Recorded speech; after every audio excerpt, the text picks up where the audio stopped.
Okay, this is about open houses. How do you prospect and build your database through an open house?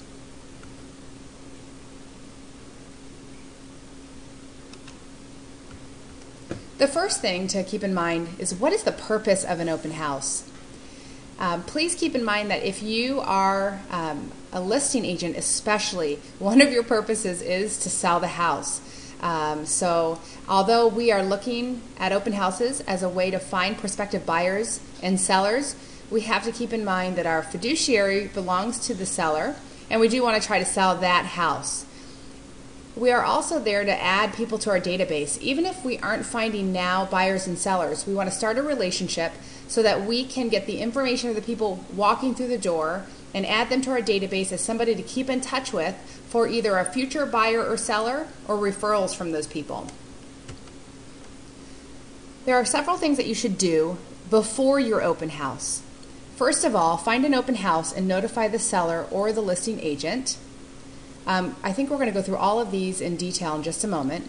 Creating color flyers, organize your open house box, do some neighborhood research, identify for sale by owners and expireds in the area, advertise open house on various internet media, secure the open house signs, circle prospect, and send open house flyer or invitation to your database.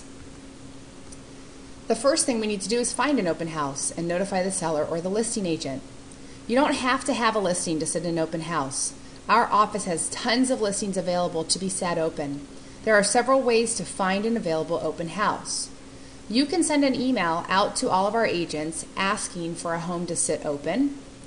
You can also contact our office for an available open house, or you can go to the open house board to find one. We have an open house board right on the wall outside of the training room where listing agents can post their MLS sheets for available open houses, or agents can communicate that they're available to sit open houses. If you are sitting somebody else's open house, make sure to notify the listing agent of your open house time and give the sellers, if they're actually occupying the home, a courtesy call to introduce yourself briefly. Do not cancel your open house if you are sitting another agent's listing. That is a commitment that you've made, that they in turn made to their seller. If you have an emergency situation and you must cancel, the first thing you should try to do is replace yourself. The last resort is to tell the listing agent of your cancellation. If you don't, the listing agent could be put in an awkward situation. Canceling without notification is unprofessional. This is also true of vacant homes. Even though the seller may not be occupying the home, I know that most listing agents still tell their sellers that an open house is going to be performed. And it's a terrible situation when a seller thinks there's going to be an open house. They either drive by or they send somebody they know to drive by, and nobody's working that open house. So please do not cancel. The next thing you need to do is create color flyers. You can easily create beautiful full color flyers in Sharper Agent. If you don't have that program, the Flex MLS system can make acceptable flyers. Make sure that you think ahead and obtain the picture from the listing agent, or drive by, take a picture or copy the picture out of the MLS. Double and triple check your spelling and house information. And it's really smart to advertise other homes on the back of your open house flyer. For example, the front would feature the home that you're sitting open, and then on the back you may have 4, 5, 6, 7 other open houses if you've coordinated with other people, or just other houses for sale with maybe the 1-800 number, the call capture number on the back, something like that. Make the most use of your flyer. If you have any questions about the 1-800 call capture number, make sure you ask Chuck about that. The next thing you're going to want to do that I highly recommend is organize what I call an open house box. An open house box is one of the most valuable tools you can prepare for yourself. It can be in any type of accordion or divided box or portfolio. An inexpensive one can be found at the office supply store like Staples or Office Max. And inside your box, you're going to label the dividers with all of the material you need for a successful and productive open house. We're going to go over what you should probably have in there, but the whole purpose is You have in one box everything that you need to keep yourself busy and productive at your open house. And you have it so you can just grab it and go, instead of getting all the way to your open house and realizing that you've forgotten something that you need during that open house. So it's just an organizational tool. So here are the types of things you may consider putting in your open house box. A sign-in book of some sort. If you're new, or if you just like, the title companies have these open house books that break down the questions that you should probably ask buyers when they come in. That might be a good start for you. It could be as simple as a spiral notebook, but you need something to capture the information of the people coming into your open house. Property brochures, that's your flyers.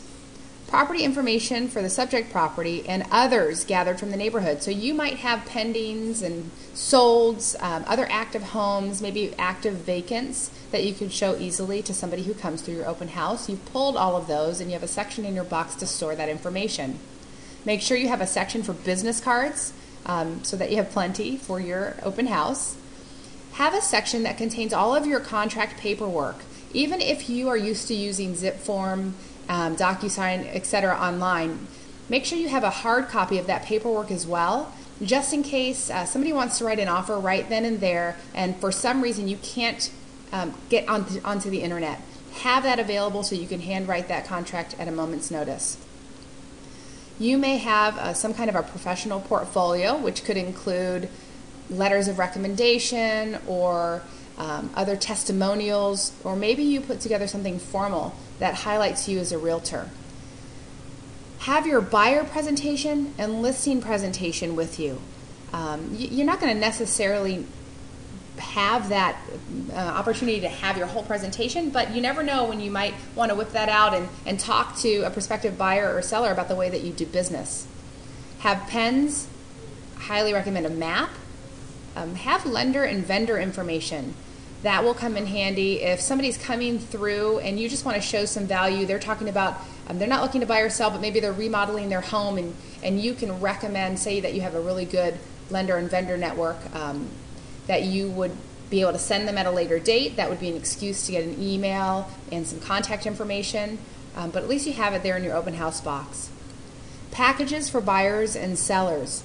If you've assembled any materials that buyers or sellers can take away from the open house so that they'll remember you should have a section in your open house box for that. And then also perhaps you have relocation information as a section. You should also bring plenty of work to do so that if not one person walks into your open house, you will still be productive. Here are some suggested items that you might bring and also have a spot in your box for. The newspaper or for sale by owners, or even you've downloaded some things from the internet that you can take with you. Thank you cards to handwrite. That way, as people leave, you can right then and there write to them a card thanking them for coming, put the stamp on it, have your stamp and your envelope and everything ready so that as you leave that open house, you can drop that in the mailbox. Then you know for sure that you're going to get that done and get it out to them timely. Phone numbers of your database so that you can make calls to them. Projects you are working on, such as refining your listing or buyer presentation. The list of expireds that you've prepared to call and make appointments. And if you have a wireless internet card, you can work on marketing materials and campaigns on your marketing program. Keep in mind that the whole goal here is to have enough things and to do while you're at the open house so that you aren't discouraged if the traffic is low. I mean, if the traffic is high, great. But at least you'll be very productive during the time that you're there, that you've committed to sitting in the open house, and you have it all at your fingertips inside of your box.